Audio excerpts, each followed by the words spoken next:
Welcome to Rick's Corner. Here I am again on location in Santa Monica. I'm standing here where bodybuilding originated in the 1940s and 50s in Santa Monica Muscle Beach. This was the original Muscle Beach. Right behind me over here, if you'll see the chin-up bars, you see the swings, you see the sand area. Well, there was a wooden platform out there that had weights. Steve Reeves, Hercules, and all the bodybuilders back then trained outdoors. It was the only outdoor gym around. And they used to have contests on the beach. The beaches were crowded full of people. They had gymnastics shows, you name it. It all happened right here, the beginning of bodybuilding. To my right shoulder over here, there's a blue and yellow awning on that building. That was Honest John's hamburger stand. Honest John was a professional wrestler, short guy, big handlebar mustache, worked out. All the guys that worked out hung out there. They were all like great friends. He made the best hamburgers I think I've ever had. And this was in the 1950s and 60s. I was a young guy in the 50s, but I came down as a kid. Got to meet all the bodybuilders, Dick Dubois, Steve Reeves, and all those guys from back then. And then as time evolved, things had changed. Now, I have another place over here. It's a building called Muscle House. The bodybuilders in the 50s lived there, and they lived with the lady who owned it. And we'll show you the building over here to my right. That building was called Muscle House. She owned the building. She liked the bodybuilders. She cooked all their meals, charged them minimal rent. They had a place to stay and a place to eat. Vince Edwards, who played Dr. Ben Casey on TV for many, many years, lived there. He also worked out, entered a Mr. America contest. And one day he had gone into Hollywood. He said, "This is my last audition. I'm tired of being called out on bodybuilding." He was Hiawatha in the movies. And he said, "If I don't get this role, I'm moving back to New York." He went in with an attitude for casting off the beach after he worked out and had a really bad attitude during the whole casting session. They said, "That's the exact attitude we want." He hooked the part of Ben Casey, which lasted 7 years on TV. So you never know. Bodybuilding led him into the movies at that point. But this is where it all took place. We have the Santa Monica Pier over here, which is amusement pier.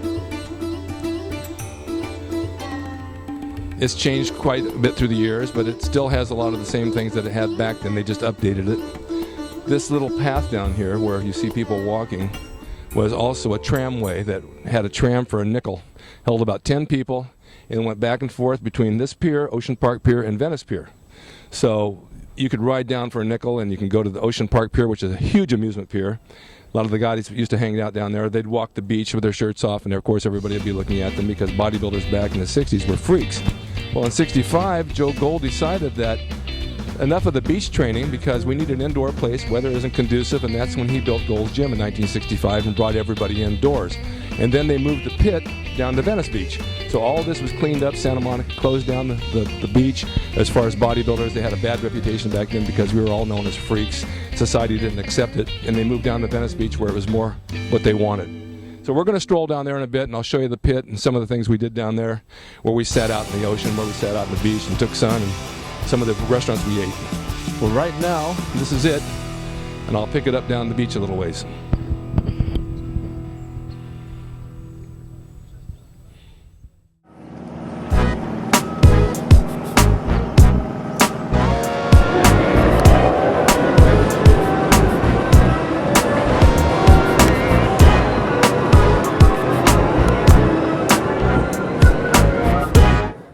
On our way down to the Venice Pit, I had to stop here because it wouldn't be right if I didn't include this in this tour.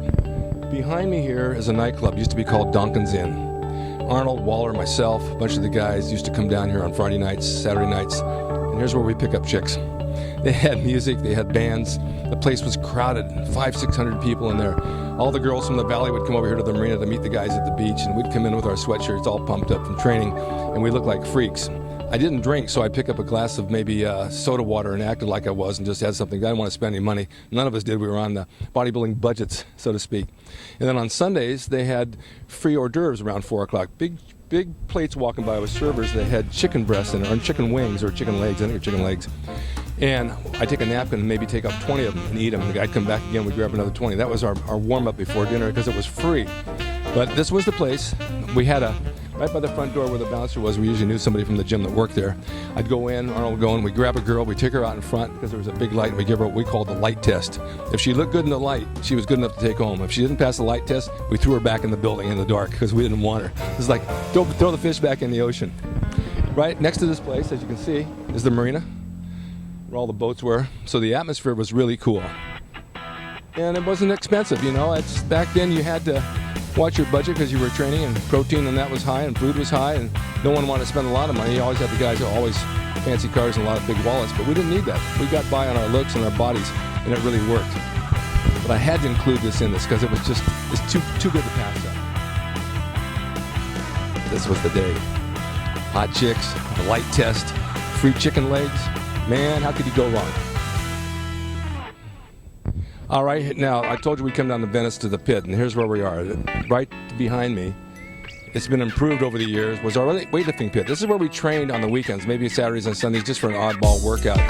The air was so conducive to training, the oxygen level was so good. I had my best bench press down here at 455 pounds. It was really a lot of weight, but I was able to press it outside here. Just the feeling of the sand and the sun and all that just really inspired my growth, inspired my strength and my attitude towards training. But we didn't train here all the time, and that was the fun part of it, because we'd be in the gym a lot of the days, and then sometimes let's just do a beach training. We used to sit out here, Arnold and I and all the guys, we'd sit out here, which is all cement now, but that was sand at the time.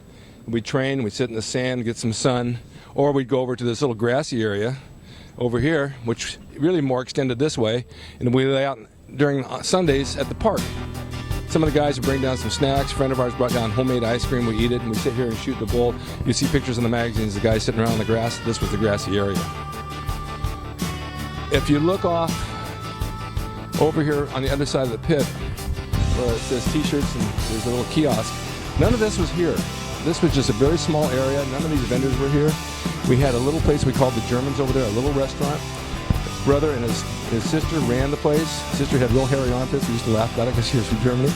But they had a 7-egg ham and cheese omelet with toast and coffee for $1.35. And only had 3 booths. A little greasy spoon, but we ate there. Clint Eastwood came down one day, and Jim wanted to know where to eat, and someone sent him down here and said, "Don't send Clint Eastwood to the Germans. He'll never like the place." But he came back and he loved it. But we ate there quite often. How can you eat 7 eggs and cheese and ham for $1.35? We couldn't beat it. Oh, you hear the seagulls going, huh? All right, then we would take a little walk. Let's go down this way.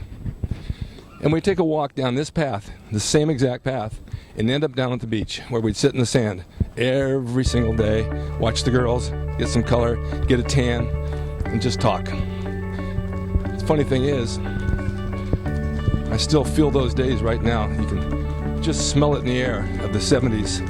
The conversations in the wind, you can hear us talking. Let's go train, let's go hit benches, let's go get a pump. Those days are still here. You hear it in the air like a vacant building. It's changed a lot. These cement barriers weren't up. It was just right to the sand. This is where we sat, right here in that very spot on the sand. There was no bike path there. Didn't have this number of people. This is actually a lot of people from back then. There's the ocean. We sat out here from probably 11 in the morning till maybe 3 or 4 in the afternoon. Went back for an afternoon workout, and that was our day. Venice Beach.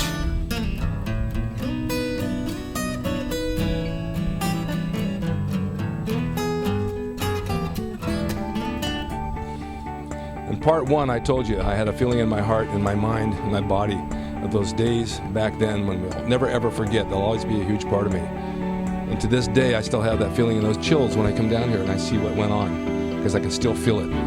This is Venice Beach, 2010, 40 years later than when we train here. But the feeling's the same, and it'll never leave me. And I hope someday you people can come down and feel a part of what I'm feeling right now. This is Rick Drasin, Rick's Corner.